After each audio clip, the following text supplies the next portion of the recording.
Habis dari sawah nyari rumput, terus aku iseng aja ini nyabut singkong, terus aku bawain ke Rahayu. Mau dibikin apa ya kira-kira? Dari satu pohon mungkin ada lah ya kalau setengah kilo kayak gini. Biasanya kalau musim kemarau kayak gini orang-orang pada gaplek gitu ya guys. Jadi singkongnya pada dicabutin terus dijemur gitu. Yang nantinya akan diproses menjadi nasi tiwul atau sego tiwul gitu. Ini Rahayu sudah mulai ngupas-ngupas singkongnya. Nggak tahu ya dia mau dibikin apa, tapi kayaknya sesuatu yang dia suka ya. Kalau kalian bisa marut mendingan diparut aja, tapi karena aku tuh males ya buat marut dan nanti pasti kena, ya udah jadi Rahayu aku suruh blender aja semua singkongnya. Kalau semua singkongnya udah dipotong kecil-kecil itu nanti langsung masukin aja ke dalam blender dan tinggal berapa menit aja udah langsung lembut. Kalau udah lembut kayak gini tuangin di dalam wadah ya, apa aja boleh, baskom juga boleh. Aku kasih tepung tapioka 5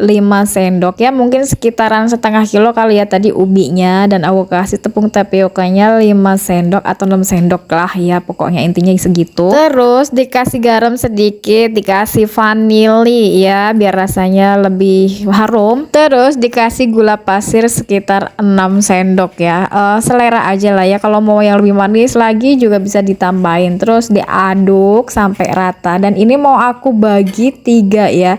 Jadi ada yang warna putih, ada yang warna hijau biar warna-warni gitu ya. Jadi nanti cantik kayak pelangi gitu. Kalau sudah dibagi 3 wadah kayak gini, tinggal masukin pewarnanya ya, pewarna makanan. Kebetulan ini ada warna hijau dan ada warna coklat punyanya. Jadi ya udah kasih aja warna dan itu. Dan ini sudah tinggal dikukus. Jadi bertahap gitu ya masukinnya. Nanti kalau sudah 5 menit baru dimasukin lagi. Nanti seterusnya sampai adonannya semuanya selesai dan jadi berlapis-lapis gitu. Dan tadi sekalian aku masukin aja kelapa parut di atasnya ya, jadi biar nanti nggak usah marut-marut kelapa lagi. Dan ini sudah jadi, jadinya itu kayak gini guys.